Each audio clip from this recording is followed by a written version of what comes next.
Seeing him walk on the court was like, whoa. I started playing tennis when I was about 2.5 years old. My mom and dad used to take me to the courts and they used to hit all the time. And then one day I just decided to walk on the court and grab a racket. I managed to hit a ball over the net. And then from there they kind of realized that maybe I have something going for me. They're really supportive. My dad has always kind of been my #1 coach since I was a kid. My mom is kind of the peacemaker slash nutritionist in the family. And then I have my sister is kind of like my detachment person. Like when I'm too focused on tennis, she kind of helps me zone out a little bit.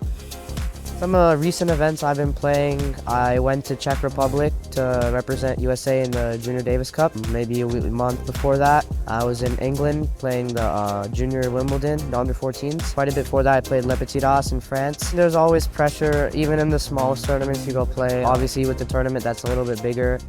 You have more people watching, so the pressure is a little bit more, but at the same time, we're all there to just play tennis, so the nerves are definitely there, but I try not to let them affect me sometimes. I would say some strengths of mine are I'm pretty fast around the court. I get to a lot of balls, and sometimes people don't expect that. I think I have a pretty good serve for my age, and I'm very comfortable around the net with like volleys and drop shots.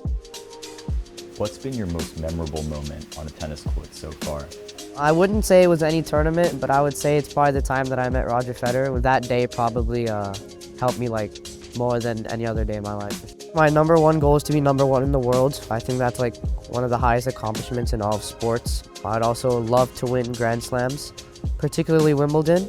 If I could get more than Federer, that would be kind of like in the dreamland for now, but try and get one at a time. Would love to be #1 in the world, and especially I would like to win Wimbledon if possible.